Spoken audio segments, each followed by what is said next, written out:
Hi, welcome everyone, and thank you for joining.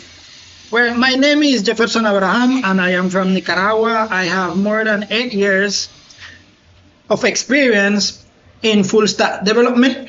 I start my journey in early 2016 with C Sharp. Over the time, I moved deeper in web development, working extensively with PHP, React, TypeScript, and as my skills and experience grow, my focus became building a complex hybrid reactive web application and kind of application that delivers the modern UI experience working with Tailwind CSS without unnecessary complexity. That path led me to create PulsePoint, which is backend agnostic. It's almost a reactive library, same like React does. And in this case, this brings reactive to any backend language that can deliver HTML. So center in that in one language, which is very crucial in this case, and having on a single server dedicated, which is going to be reactive, and in the same time, which is going to deliver the APIs, all those things. So there one thing that defines how I build, and I really through the years I care about developer experience. So today is the first look. It's a first look of Caspian. Caspian is a Python framework designed for building modern reactive web application with a workflow that feels fast, practical, and sure, it's developer friendly because Python developer will feel at home because you are working with Python, and UI design is almost HTML. In this case, I think anyone knows HTML, and core JavaScript is not so complex because it's reactive and almost it's got all what React has. So the goal of this session is not to cover every detail because it's huge, but to give you a clean mental model of what Caspian is, what problem it targets, and how documentation is organized so you can start building quickly. Well, beginning with the quickly overview, we're going to look at the value proposition with design principles, and I'm going to guide you the tour that decide with documentation and so on. So in the main goal of this video is about the documentation and how to start working with Caspian framework. So we're going to start searching Caspian this way. We can start searching in this case because this is the subdomain which Caspian currently is in. So as you can see, currently this is the presentation. In this case, this is the landing page of Caspian. Here you can see more details, and which the important part is this. The fast API give you async await, same like JavaScript does. So this way you can have the good of the both world.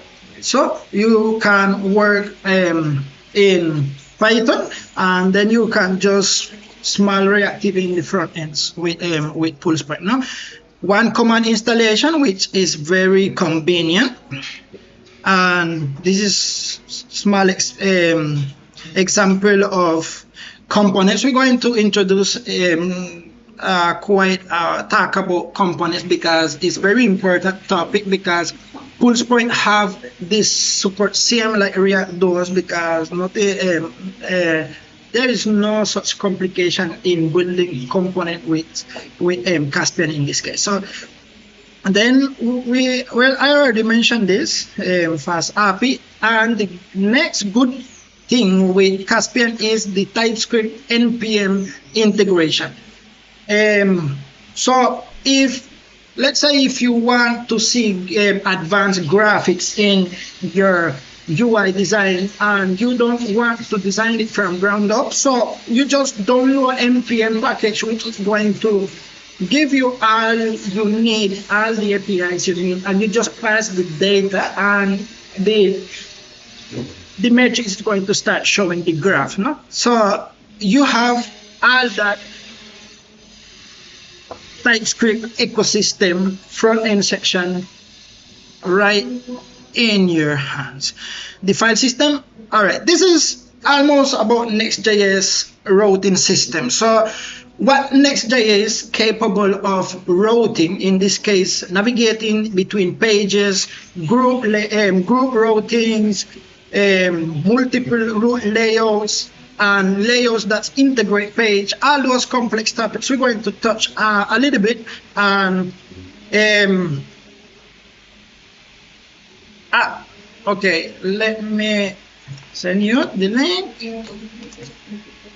Okay, there you got it.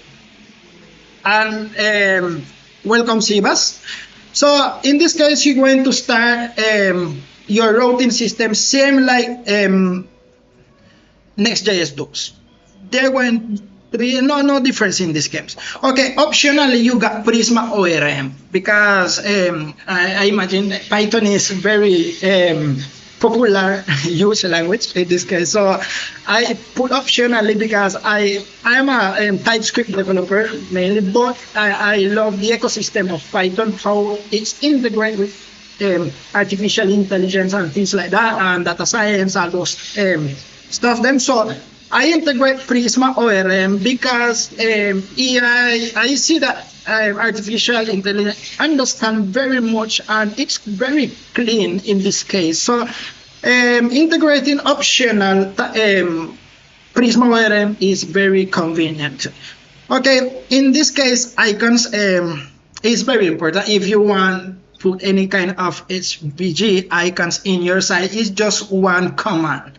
You just go to the library, in this case in the site, and you search which icon you want, and you just click, and here say copy Caspian component, and you just copy it and you paste and it works. But if you go to the documentation and you want to see that you just need to install, in this case you're going to install globally, and if you're going to install, like say in development mode only in your project, you know. So then you just install the icons in this case, and this have support for component name.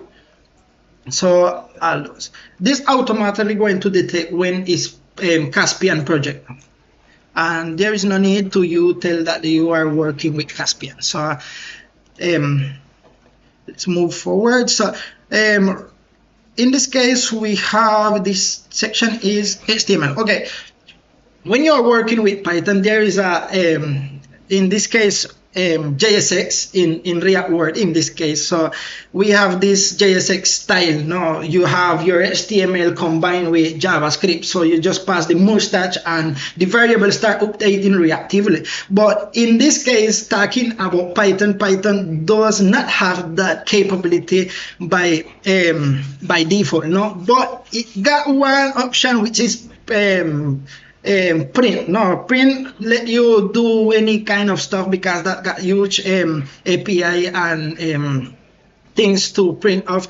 So the function string, you can print any kind of string for HTML. In this case, you're going to see a small but create button API component in this case. So we're going to see all that. So to create a component, you can create easy as this. Just you mark the attribute with this, and then you are pass the function string. But if here is the thing, if your UI is complex and then integrate JavaScript, in this case it's better to move an HTML file, because there you're going to get auto completion and suggestion, all those things then. Because doing with this, I don't see good experience for development. So, well, that is the in this case the inconvenient with F3. No,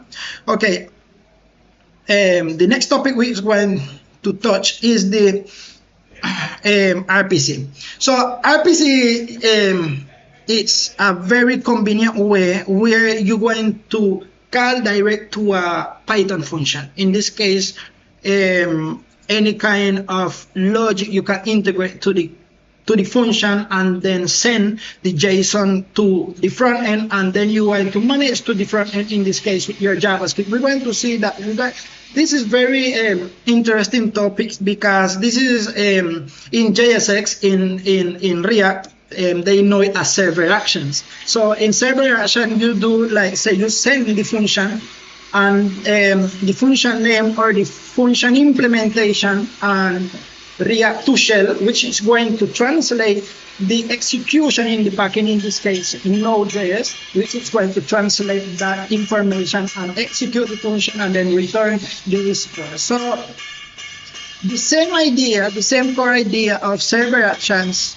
is RPC in this case. So there is no so many differences in this case. So let's dive into the documentation in this case. So well, this is first look. So how is first look? I recommend you to test, because this is just each like say my first experience with the word. So this is first experience with the word for Caspian. So all right, this is the first one. So CM one command, and here the explanation and all the installation. Very important, you need for the installation, I already explained the system requirements, which you have to ensure that your system have the Node.js installed and Python installed. I'm using Python 3.14, but I put that version because I say maybe going backward compatibility maybe can be, I don't know, maybe there is an issue, can be, but I put that, okay. Anyway, while creating new app, we're going to see that this is interactively. We're going to start the command going to start asking me about these things, and we're going to start answering. So we're going to see, and the important section is this extension which we're going to be using. So Caspian official extension. You need to install this extension, because this extension is going to give you all auto completion, all what you need, routing system, all those stuff. Then you're going to get more productive with this extension, because it's designed for that. Okay, next, this is Prisma. If you're going to work your ORM with the Prisma ORM experience, I think maybe X already already accustomed to SQL Alchemy. I think that if I'm not wrong pronunciating the name, so I'm still improving my English speaking. So all right, next what we going to talk about is Tailwind CSS. Tailwind CSS is for styling. If you're going to work with Tailwind CSS, so there is no configuration needed, because the framework Caspian is going to do everything for you. In this case, installing the package, the latest package, and then it's going to start using the Tailwind merge. In this case, it's very important you know how Tailwind works under the ground, because Tailwind has some issue with class name. When one class have the same name and you have to choose one of them, so you need to use a set in this case to get only the name which is not in the same namespace. So things like that. Well, it's very important to know the weakness of Tailwind CSS and use it the right tool to get better result. No, okay. Then well, the project structure is very easy and small. We're going to see the current. So all right, to start, let's start installing. To open our terminal, copy paste, enter. Okay, something to be aware of. Remember to put this. I'm going to fix latest, because you want the latest version. No, it's the same almost, but it's very important in npm package. I think I forget to put the documentation, so I'm going to update it afterward. Okay, so in this case, it's going to be the first loop. Okay, here we are starting interactively. So would you like to create backend? No, I'm going to start with full stack. Tailwind CSS, I'm going to answer yes. TypeScript integration, no for now. MCP. Here is the Prisma ORM. I think we're going to update afterward the project. So maybe we say no, and now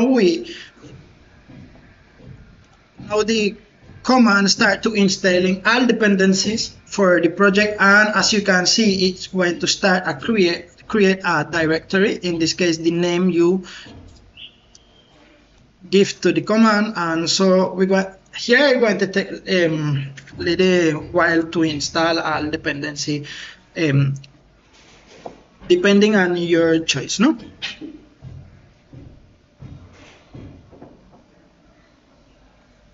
Okay, while it's installing, let's talk about this. Okay, the commands in this case, we just saw this one, which is the create Caspian app. We got this Tailwind, and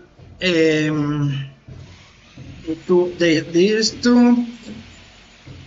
All right, this command is very important. This have a suggestion where when you go into the Caspian project, Caspian have the ability to override its core files.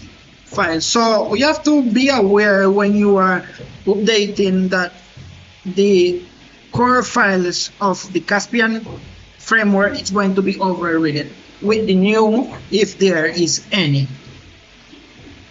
So if you don't want that any core, in this case, any core of the file should be overridden, you just put in this excluded file, which you're going to see in this case. You just put it, and then Caspian is going to prevent overriding this one. Okay, so here we already have project installed. I'm going to open with VS Code. Here we go. I'm going to close this and have this. Okay, first thing first. The project environment, it's very easy to know how to navigate. And so here we got the .env, which is very important, where when you are maybe doing stuff like integrating AI APIs, things like that. So this have to be secure. You don't have to put in Git. You have to have always this section, because it's important that you don't deliver this to GitHub. Bad experience. Okay, so this is the HowName.env, which is going to HowName come already with the project. Git ignore. This is for prettier for HTML. Here is the Caspian configuration file. So this is going to have the project name, the project root path, which is going to be used in this case between servers. The servers is going to be running in Node.js and in Python in this case. So we're going to see that. I'm using browser sync for make the request to the backend.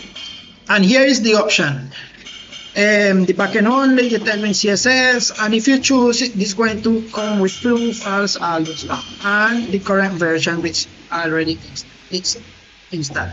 Here in excluded file, I mentioned before, when you are running the command, let's say this command, you're going to use this to include your files, core files, because not the custom ones which you're going to create, it's not going to be overridden, it's going to be ignored totally. Okay, the main, this is where you're going to configure almost your routing system, your all about the environment, all things. So here is the code which I start developing. All right, your package, this is Node. So here all of the dependency are development only. So this is the good part, because you are not deliver in deployment Node.js, only for development. Okay, this already come with configuration for Tailwind. In this case, I mentioned it before. And this, I'm working with Firefly. Firefly. I mentioned it, Firefly. I don't know if I'm wrong, but I mentioned it, Firefly. So I'm working with Firefly in this case. So the project TML. See, okay. TML is going to come with Firefly. All right. The next one is the requirements in this case. So the requirements are going to come this way, which is going to be controlled, or it's going to be updating by Caspian framework. It's going to be this Caspian UTIX, and that you're going to find in this case it already installed for you here in Caspian. So here are all the files which is Caspian created already for you. Okay, next. The public, in this case, it's going to hold the CSS, the JS, and your icon, fav icon. So you can come easily and start with the fav icon, replace with your brand. No, the settings files, it's for the let's say the browser page refresh, no? And the Python server restart when you are when you update any file, any Python or HTML file, the server restart to have the new changes. So these are the okay. The next one is the SRC, which inside you have only one directory. In this case, app. We have, this is Tailwind CSS, which already come out of the box. The error, you can modify as you want, because it's related on Tailwind. You can put in any custom design if you. This is the index page, and this is the home page. We can say the home page. So this is the index page. We have the root layout. In this case, we have some warnings, but when we start the server, our warning is going to go because we don't have any files, any components. So there is no information which is going to come. So the extension, Caspian, this extension is the official extension of Caspian. So you have to install this because this is going to help you with this information. The static route, giving you nice feedback, I can say. All right, the not found page in this case. So now let's run the server, and when we try to run the server, in this case, automatically this is going to start with the new virtual environment. In this case, Python developer already know what is virtual environment, because this was quite tricky for me as a TypeScript developer to get through. So I I start myself experimenting, playing how to get to about this virtual environment and things.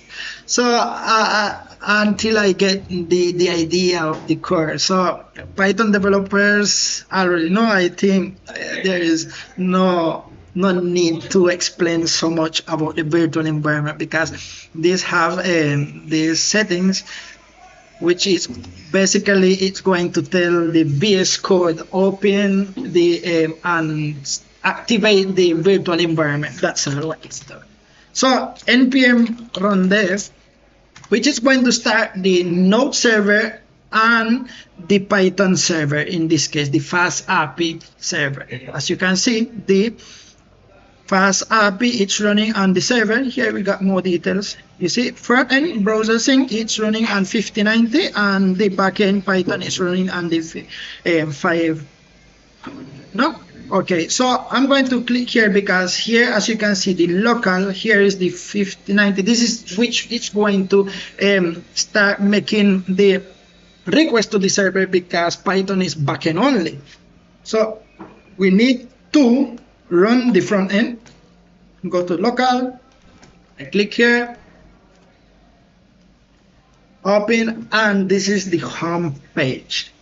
So we're going to start experiment quite a bit about what and how to navigate between pages and what is layout, what is group routes, what is multiple route layouts in this case. So we're going to start from there. So I'm going to put right side. Let me get some space here.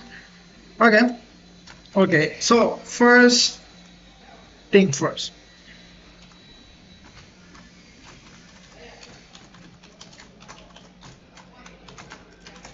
Okay, as you can see, this is the home page, and when I save the file, it's going to start refreshing and showing the home page.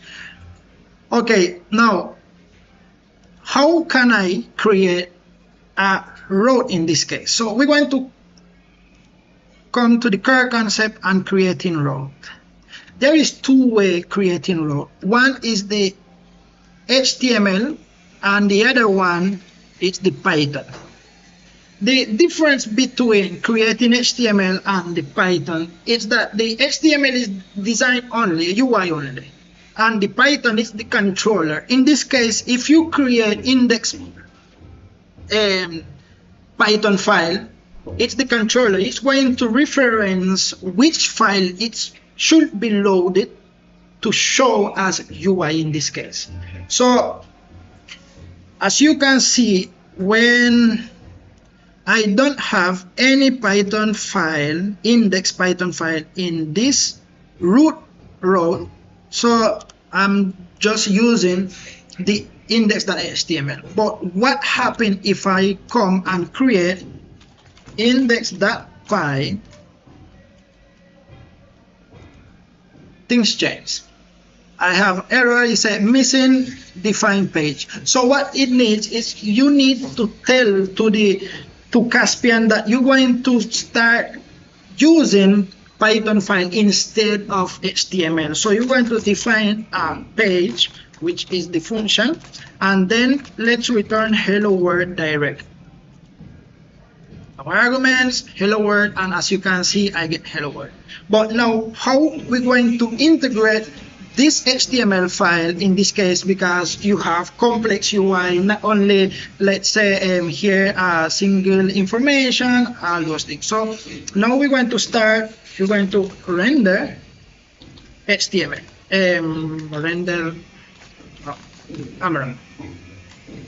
render page. So we're going to render the page, and we're going to pass dunder. This is new for me too. As a dunder.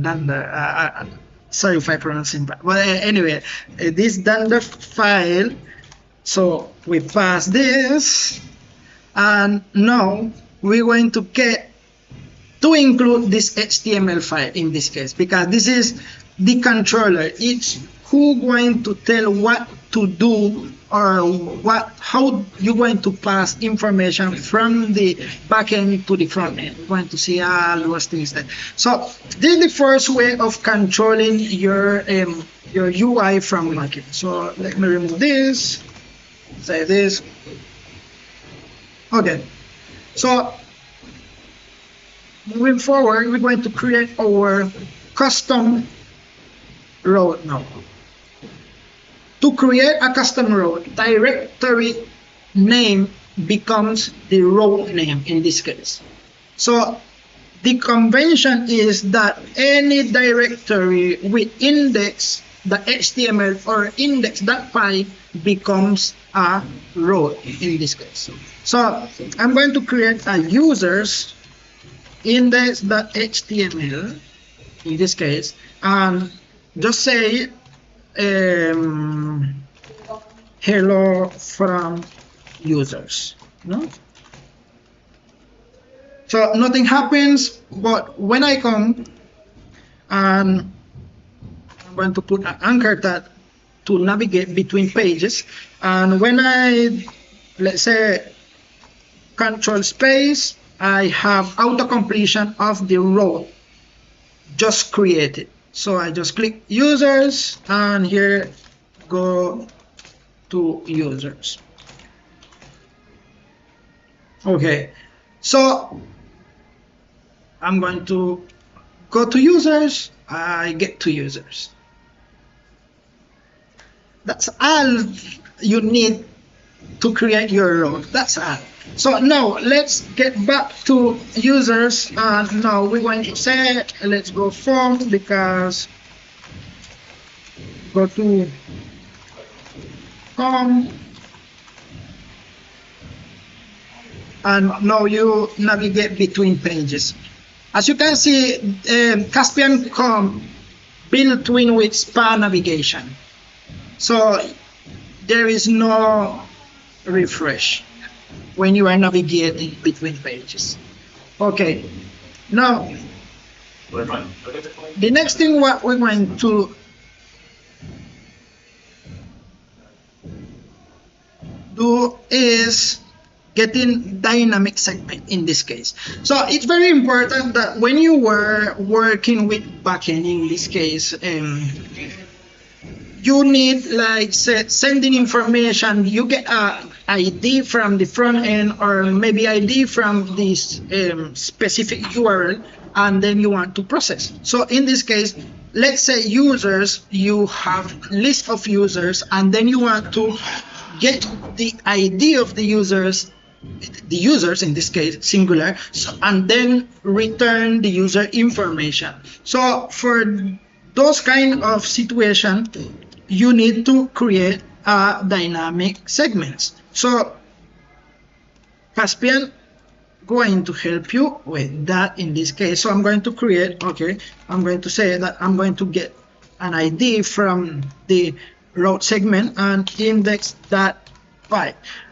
The difference between, you cannot get information using HTML when you are dealing with logic, because remember, HTML is just for UI and not for logic. Python is the core language in Caspian, which is going to process all the logic, all the complex tasks, and then it's going to deliver to the UI to show the information. That's all it's going to be doing in this case. So Python is the core language in Caspian. So what I'm going to do here, I'm going to leave it at that, and then I'm going to come in these users, and I'm going to duplicate this, go home, and here I'm going to send.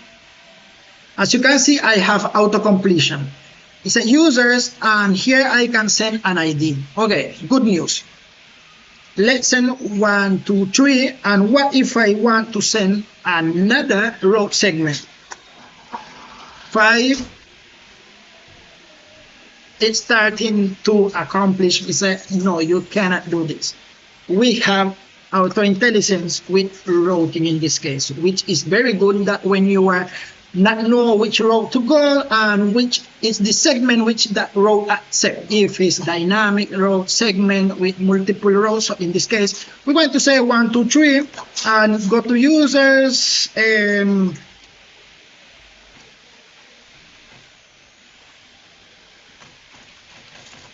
with ID. That's it. All right.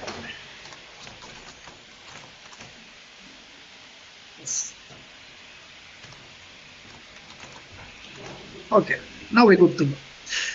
Okay, so I'm going to click here and I get an error. It's normal. So I'm going to come in this case in the ID in the Python. So I'm going to define a page and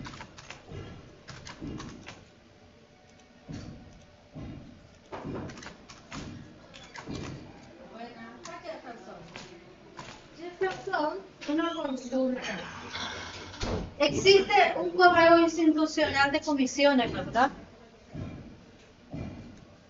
Necesitan de la comisión de recursos naturales. okay, so in this case we refresh and we still have error in this case. So here I say it takes 0 arguments, but we are sending 1 argument. So it's very important in this case when you are dealing with this kind of information. The Caspian framework is already telling you that you need to pass an argument and the name should be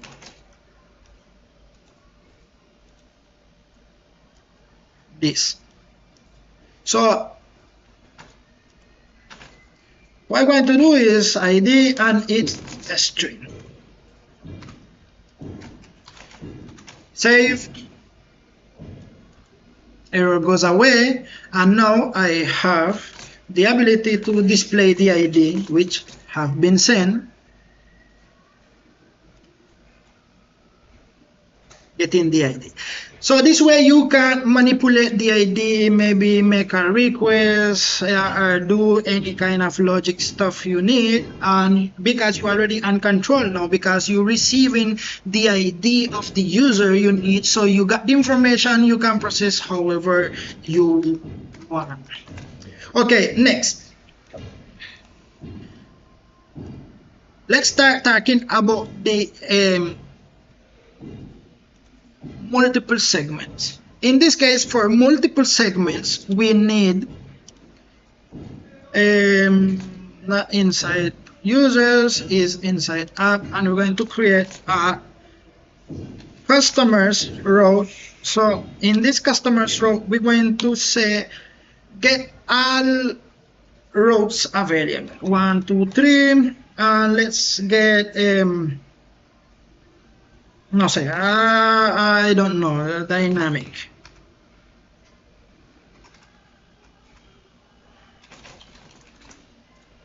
Okay, then index.py.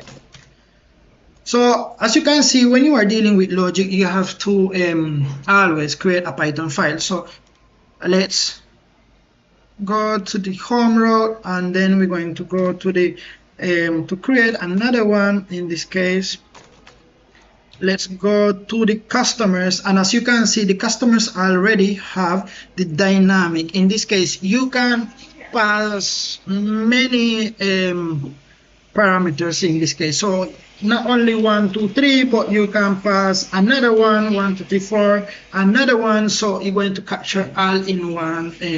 All the rows have been provided. So I'm going to come in customers, and then we're going to go to com, go back to com, we did create the customers. Yes. Go to customers with ID. Okay, so here we have, and we get error. Okay. The good part, we already know, define, in this case, page, and which is going to receive the dynamic param. So we're going to put dynamic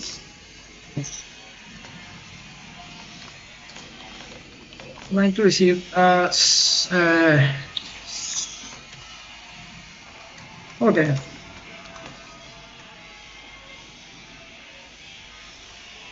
Okay, here we go. So as you can see, we are receiving the dynamic params here. So you can manipulate this, do whatever you want. In this case, depending on the logic you want to do it in this section. So we already covered in this case the two main topics: how to receive dynamic segments in your routing system. So let's talk about group routes. In this case, group routes is a special, we can say special type of route, because when you are grouping route, there is no segment of the URL. Okay, let's say when you are going to, let me close all this and go to form. Okay, as you can see, when you go to users, here is a users, and what if I have a child row of users? In this case, you have a child row which is going to be called maybe users info, things like that, or so on, no? So index.html, because it's going to be UI only. So hello from user info, and then in this case, so we want to go from here to, going to go to users info. So go to user info, and let's see how this works. Okay, users info, I'm click, and as you can see, I'm getting this users info, no? Okay, so here I'm going to do another row. I'm going to say this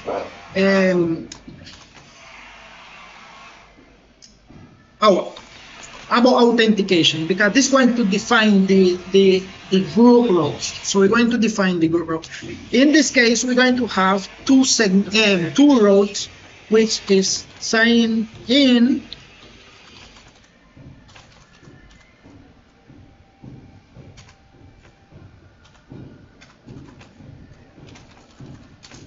okay, hello from sign in.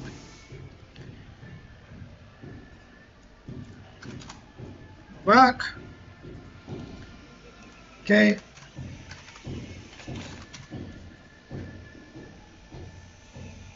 Okay, here is the good part. In this case, when you are defining a group rows, the road segment change. There is no need to define the group rows with the parentheses in this case. So we just go direct in this case, as you can see, go sign in that way without this, because this is not a row in this case. So this it's going to start completely. That is the correct row. So when I click, sure enough, you go to sign in, but it's a group row. And the benefit of grouping rows is that you can have a layout inside which is going to define how it's going to be shown the group row children's. So in this case, in authentication, we're going to create another one which is going to be sign up index.html. So here we're going to put hello from sign up. So we have two rows in the group row of authentication. So let me put navigation, and it's going to go from sign in to sign up.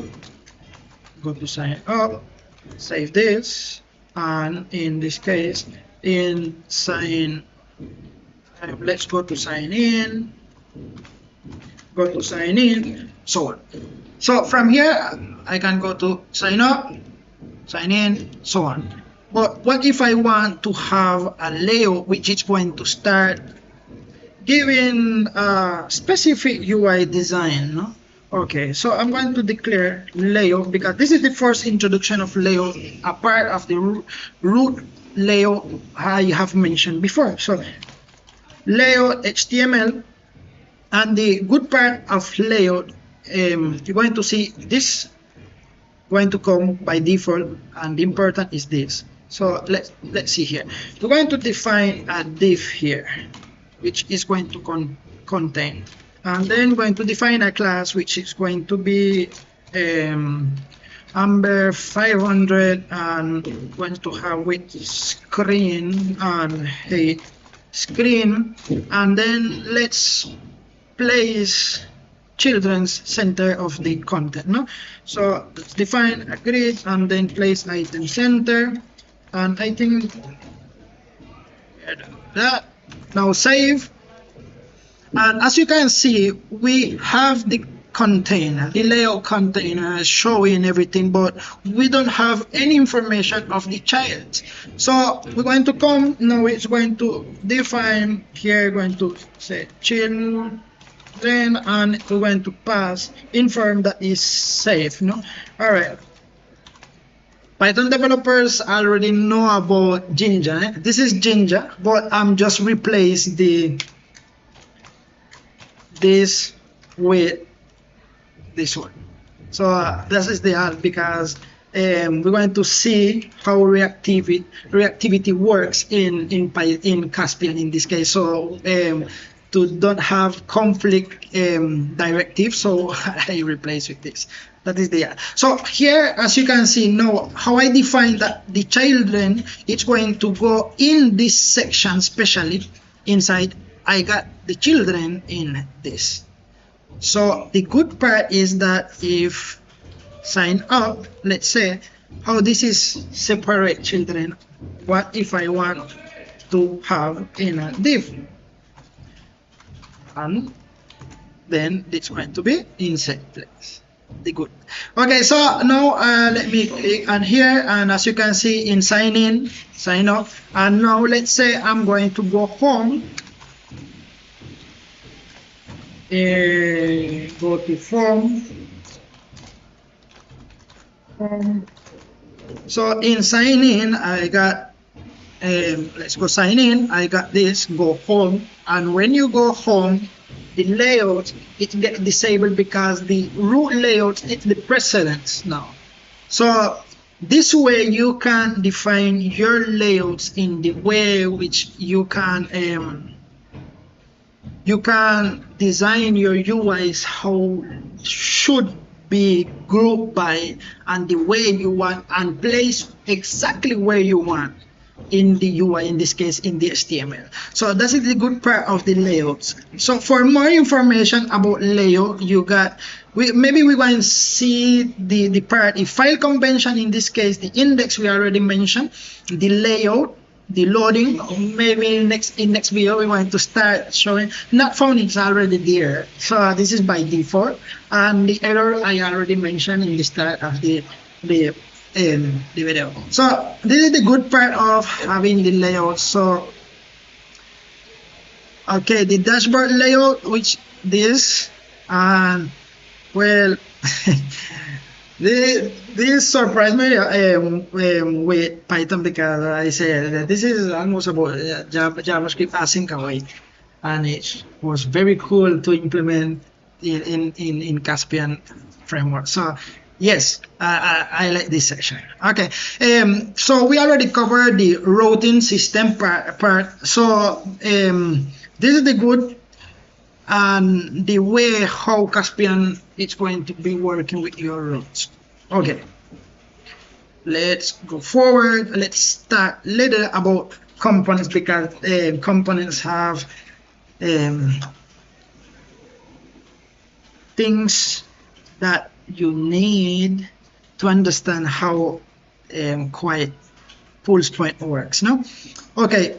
So before entering components, I need to tell you that you need to read a little bit about this reactive pulse point.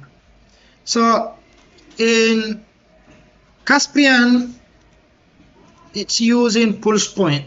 So this means that the reactive, it's coming out of the box by using pulse point. In this case, I create this one too in this case. So here is the documentation, and here is how things work. And this pulse point is backend agnostic, so it can if the backend return any HTML, it's going to work with pulse point. So okay, the core concept of components is the same concept of React in this case. Nothing changes because the way pulse point works in it's the same convention in React.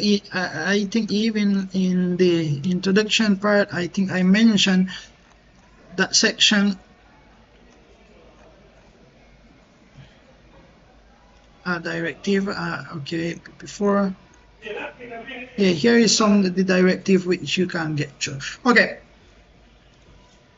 so now let's create our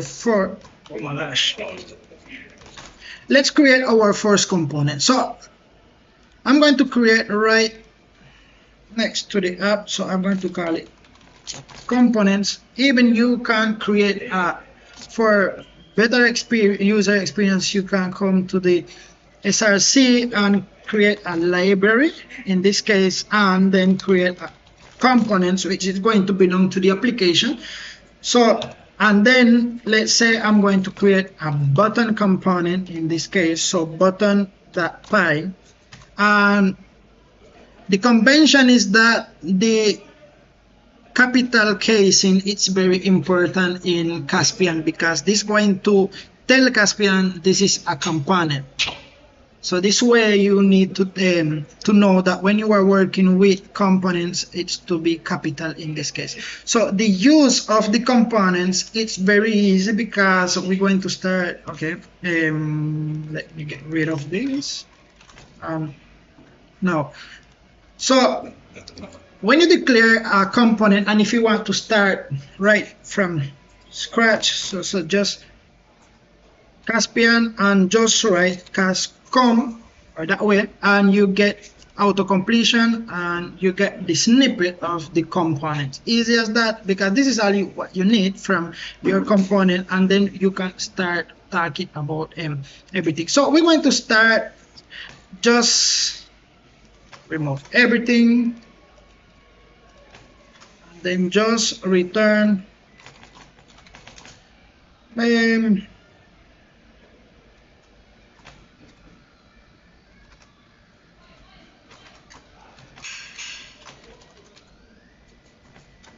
okay, just that. Afterward, we're going to explain. So when you want to get the component, in this case,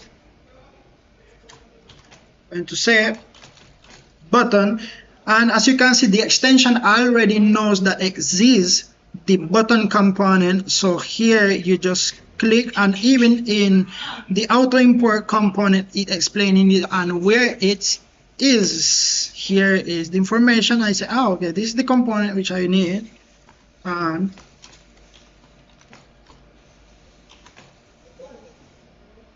I get the information direct from the component.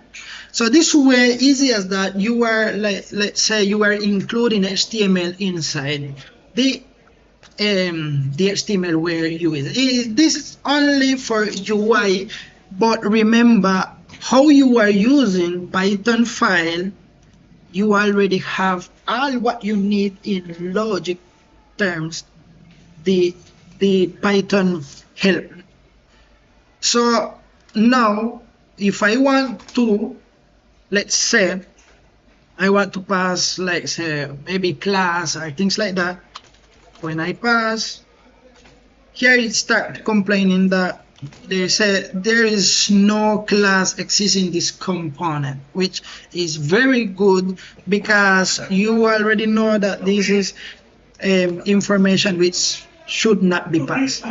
So to get the class from this side, let's say from the client side, we're going to come and pass, in this case, let's pass the class, but there is an issue.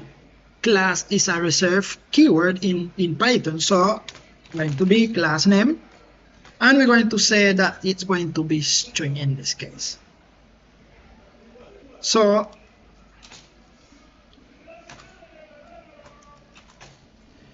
now we can't say class, but we got auto completion with class name. Class name, and here we can say I don't know, green 500 Python, and I get the information here printed. So this way you can get information more easily from the comment, from the client, and then you can print it. But now what if I want to pass a real component? In this case,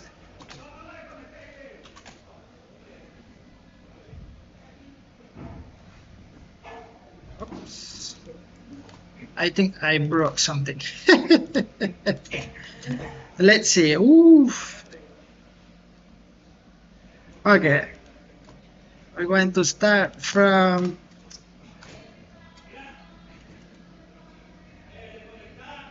we're going to return just a button and click me, that's all, and then we're going to deal with the next section.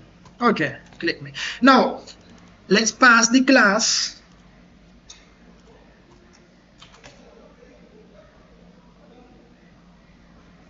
and we get the class information, and here is the class. As you can see there, this way you are getting both the good part of the backend and the front end right on your hands, and you can decide what you want to do, how complex you want to go with. So passing information, this is very useful when you are doing this type of thing. So we're going to design more little complex information. So let's put Caspian com, and I need this, and it's going to be a button in this case. So the good part is that when you are working with HTML, in this case, there is no need to pass class name when you have props this way, because this is going to spread all the attribute in this attribute, and then it's going to pass to the button, and then this button is going to pass it. Okay, next thing you need to know is that same as React does, children is reserved keyword in Caspian. Children is going to be the child of the component in this case. As you can see, children we are having in this section. So when you are building, you can get the children out from the props, and if you're going to manipulate or things like that, where you're going to know that what you are doing, because children only going to happen if I send the button inner HTML in this case. Click name. So this is the children. Same as React does, Caspian does too. And there we go. We got the children. So let's talk about okay, we have, all right, let's talk about events. Events in Caspian, it's very easy and intuitive to do this. So what we're going to do is I'm going to close Chrome, because in next stream we're going to go deep dive in how we can do components. So now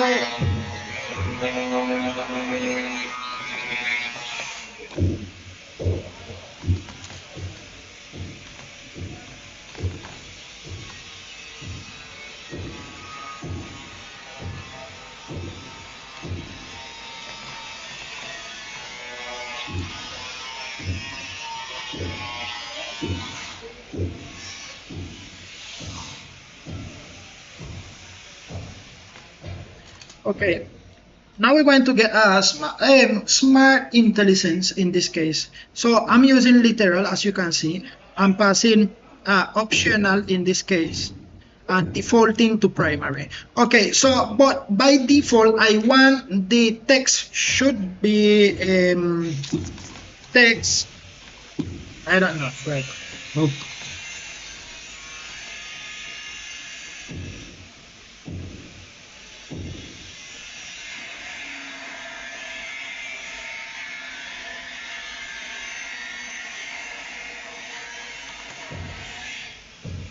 Let's see what we get. Higher.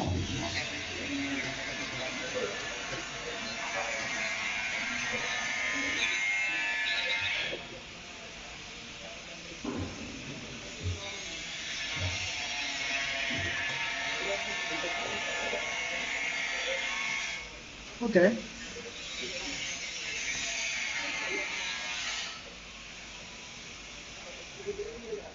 Okay, there we go. Okay, so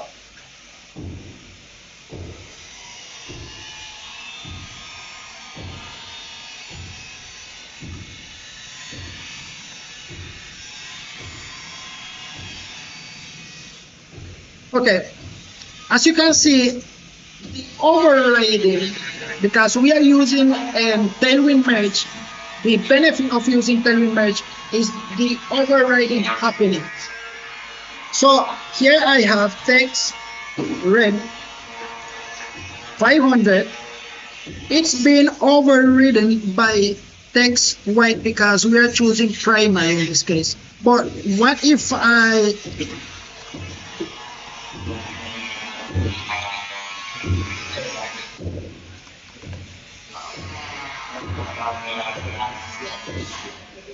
secondary, and now what if I want to just remove this and by default text white. That is the good part when you are working with Tailwind Merge, because how I am develop TypeScript developer. I know the weakness of Tailwind CSS. So Tailwind CSS, the class when they over like said, there is two class which is the same override. So let's say the text. So it's going to choose the last one in this case, the last. So client sending, and that should be the priority. So that is the good part of when you are, about the technology, the part of the technology. Okay. Now let's talk about a small part of reactivity in this case. So let's be clear. Constant variable in this case, we're going to count the reactively set count and pp state in this case. I'll autocomplete it. So pp state, and I want to increment when I click to this button component. So and click and set count, and then I get count plus sum to 1. Now display the count is just autocomplete and everything autocomplete here. So now when I click here, this should start, and as you can see here in the HTML, it's updating only the section should be updated here. There is no re-rendering of the complete page or things like that, because pulse point is the client side, not the backend. In this case, who giving pulse point power is Python, because Python is declaring how it should be managed in the client side, but declaring the conventions and directive of pulse point in this case. As you can see, I'm writing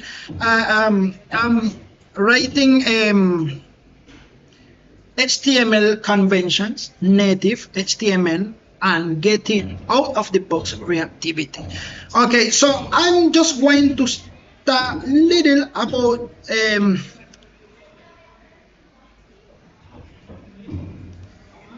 maybe yes. just okay. Let's talk a little about to do. Maybe we can touch this after in next video because we can't cover all here. So I'm going to go well and then template li, and then here going to be the script tag, and here I'm going to create the controller, in this case index.py, define the page, so should return the render page. Oh yeah, yes. Okay. Okay, next.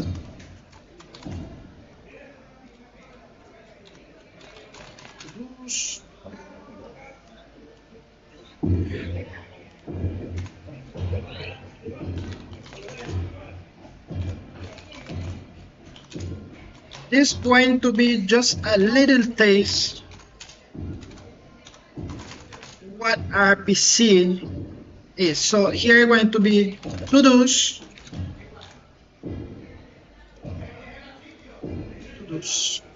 Yes. Okay, now I'm going to render those to-do. So pp4 and then to-do in to-dos. Let's put the key, which is going to be the to-do ID, and it's going to be to-do title. So we run this. Sure, we don't have any because we have, as you can see in this case, it's empty. No? So let's say we're going to have to-dos, and here to-dos.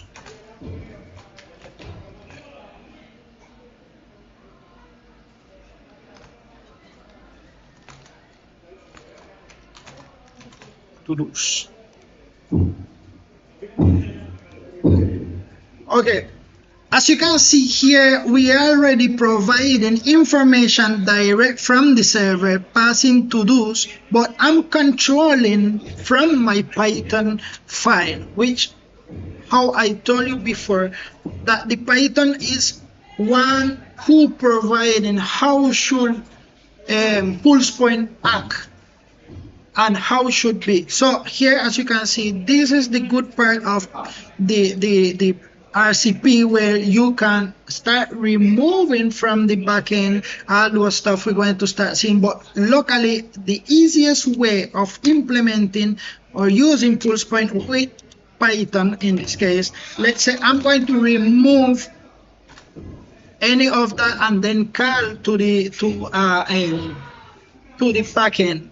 Okay, so what I'm going to do is start with async, in this case, async function, which is going to be delete to do, and here not this. So response, we're going to get the response, and then await pp rpc, in this case autocomplete rpc, and then we got the function name is going to be delete to do, and I'm just going to pass the ID,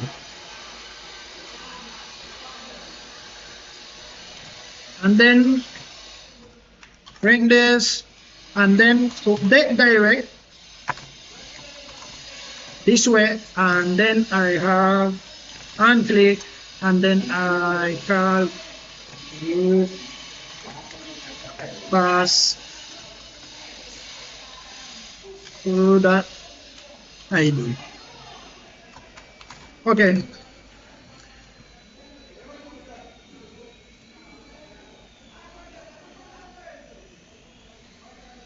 Delete 44 set function not found.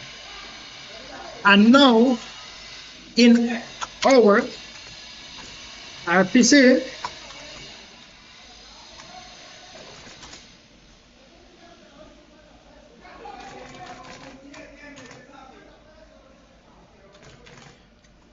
we're going to declare it, and here we're going to receive the ID, and we're going to return just any information we desire. So I'm going to return the information, and I'm going to import this. Yes. Okay. Now let's see. Remove and check this. Status success, delete ID, success. As you can see, easy as that. Now remember, this is going to come from the database. You're going to manage the information from the database and things like that. So we are already covering a lot of information, and there is a lot to cover, and we are already just moving on to topics, which is routing, and it's about components, and we are touching a small piece of the RPC. So maybe in next video I'm going to explain topic by topic, because it's going to cover only the specific topics in this case. For introduction, I think this is quite good information to start. So if there are any comments or there are any question to ask, well, this is the moment where you can ask me, and maybe we can start leading for it.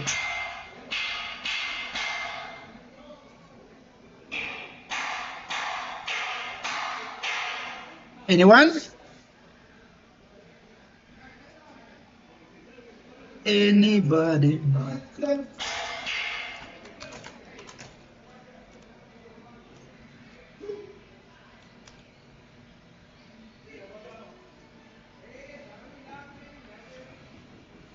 Okay, there is any question?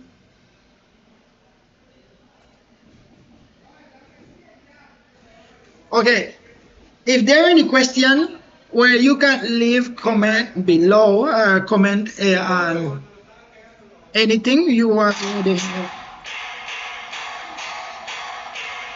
Examples and information here where you can get more information about it, and maybe because remember we aren't covered as much information, and we are going time out. So, well,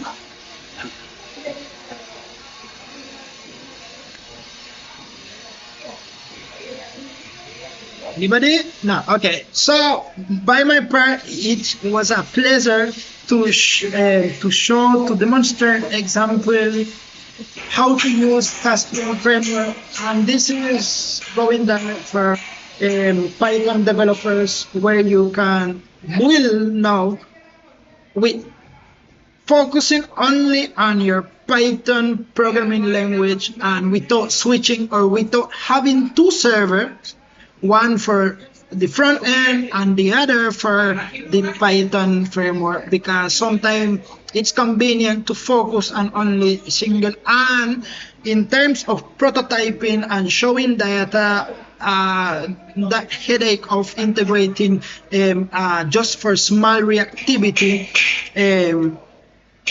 for your front end, well, makes it's very easy and convenient to use framework like Caspian, because you just get out of the box your UI and integrate it with your data. No, you just pass the data to the script, and then the pulse point do the rest. So the good part is that the communication between layers, it's now joined, not separate. You have to create an API calls from the React side, and then you create your APIs.